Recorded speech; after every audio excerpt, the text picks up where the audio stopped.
Welcome back to PlayStation Weekly, our weekly show on the channel where we talk about everything that happened in the PlayStation world. This is episode number 2, and we are talking about everything that happened since August 26th. And before we jump into that, if you could do me a huge favor, like, subscribe, share the video. It helps the channel a ton. We're on the road to 9,000 subscribers. Now let's talk about this Discord integration that we heard about late last week. It was, I believe, a Friday that we had heard about this, or a Saturday. And full Discord integration is expected to come to PlayStation in the coming months. This comes from Tom Henderson, who has leaked many PlayStation announcements ahead of time, the most recent one being the DualSense Edge controller. This information comes from multiple of his sources, including one that told him about the DualSense Edge controller, so you can see why this is sounding more and more likely the case. The integration will come with version 7.0 of the PS5 OS. Discord integration has been in QA for the past couple months, with progress going very well. It sounds like Discord integration will be native on the console, allowing players to use the full functionality of Discord straight from the PS5, which is what we wanted in the first place when we heard about Discord integration. It wasn't just to show what game you were playing, and it sounds like that's exactly what we're going to get, which is kind of expected. We were thinking that this is eventually going to come down the road, and sure enough, it's sounding like it is. And when it's coming from Tom Henderson, I feel very rest assured that this is going to be the case. Next up, we are talking about The Last of Us Firefly Edition. If you missed out on the first run of The Last of Us Firefly Editions, there will be another batch, and this comes straight from Naughty Dog on Twitter. Of course, the game is out today, so you probably want to jump on this as soon as possible. On Twitter, Naughty Dog says, with The Last of Us Part 1 launch approaching, we're pleased to announce that we'll have another limited set of Firefly Editions available for purchase on September 2nd at 12 a.m. EST in the US. These will be on a first-come, first-served basis exclusively on PlayStation Direct. Europe fans, we're working with our partners at SIE and hope to provide an update on what we can offer soon. This will be exclusively through PlayStation Direct, with them becoming available September 2nd. Like I said, that's today. Happy The Last of Us Part 1 day. So if PlayStation Direct is not available where you live, well, it sucks to suck. Basically, that's me right now. So I'm just going to have to deal with the regular standard edition. Next up, we are also talking about The Last of Us accessibility options that have been detailed, and they've effectively taken all the features of The Last of Us 2 and further improved upon them with vision, hearing, and motor accessibility. There's alternative controls, magnifications, and visual aids, settings to improve those who suffer from motion sickness while playing video games, options for navigation and traversal. This would help those with impaired vision, text-to-speech audio cues, combat accessibility to help with combat depending on your needs, extensive HUD settings for those who are deaf or hearing impaired, subtitle options, a wide array of difficulty settings that can adjust based on your needs. I think while majority of players won't take advantage of these options, it is incredible what Naughty Dog is doing, and I commend them for all of their efforts. Like, this is really a standard that we should see across the industry when possible. Obviously, I understand games with smaller budgets are not going to be able to do this, right? Because this is really going above and beyond. But if you have the budget to do this, I think it's amazing to do this kind of thing. Next up, we were talking about the PS5 revision that is coming, and this revision is titled CFI 1200, releasing on September 15th. The consoles are now lighter, however, no details on what's changed to make them lighter. The PS5 standard weighs at 3.9 kilograms, and the digital edition weighs at 3.4. The launch edition weighed at 4.5 for the standard edition, and the digital was 3.9. So now the standard PS5 weighs the same as the digital from launch. So it's crazy. I don't know what they've changed, but I'm sure we're going to find out as people get their hands on this and they start to take them apart, or if Sony comes out and decides to say it themselves. Next, we are talking about Twisted Metal, the TV show.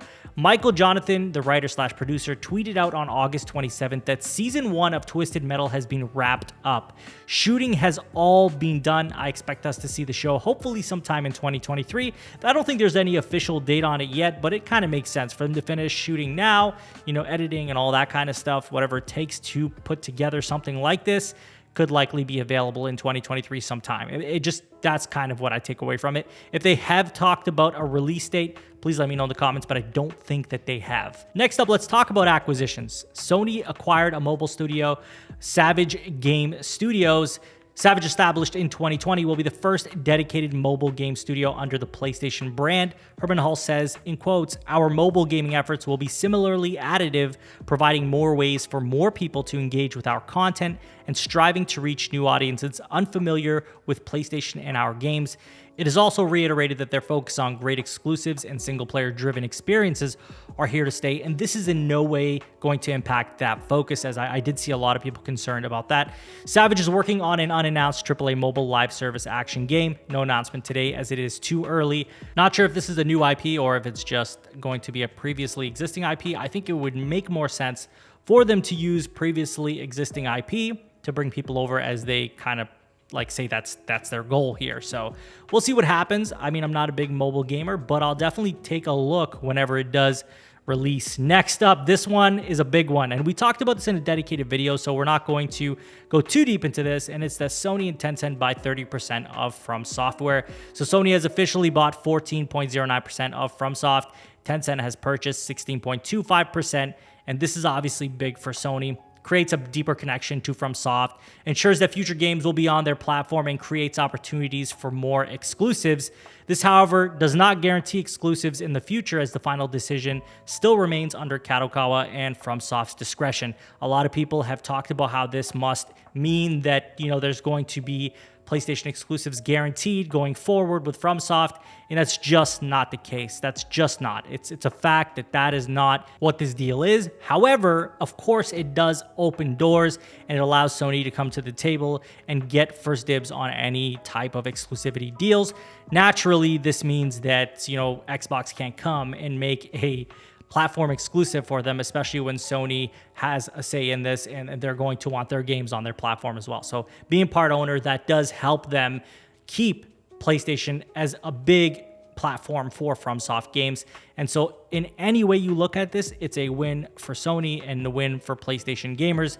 But again, this does not mean in any way that this is going to be exclusive titles going forward from FromSoft just for PlayStation.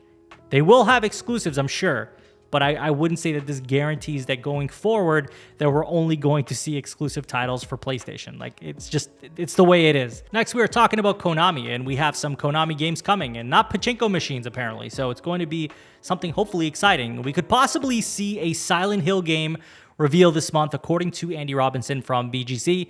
This is not to be taken as fact, but this is currently in the rumor mill. It's looking very, very likely. We've seen so many leaks in regards to Silent Hill that this just seems like it's going to be the case.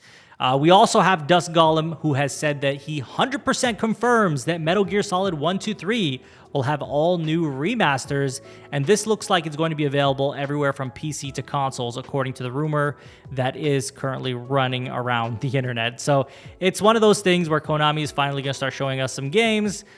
I don't know if it's going to be what everybody's been waiting for, like there was that big rumor with Metal Gear Solid remake and then the Silent Hill remake, but I don't know that those things are actually happening. It seems in a best case scenario, we might get a Silent Hill 2 remake, but it's not going to be on the level that people were hoping with, like Kojima and all that.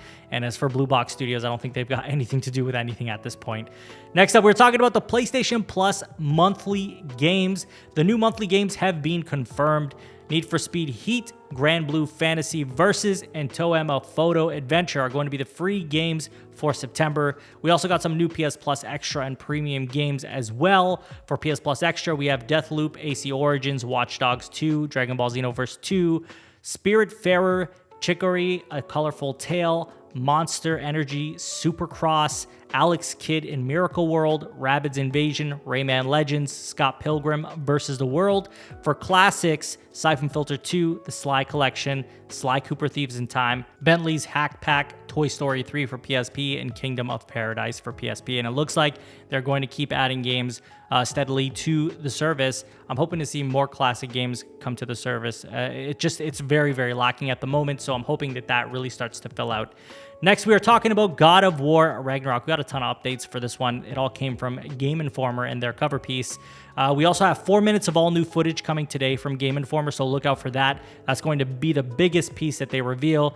A lot of people are looking forward to this, and it is premiering on YouTube. As for what we know now, they have released new combat details and screenshots. Kratos is getting a whole new suite of moves, which will be accessible via the triangle button. The triangle button really didn't serve too much of a purpose outside of retrieving Kratos' axe in God of War 2018, so this is making more use of that button while also adding more versatility to Kratos.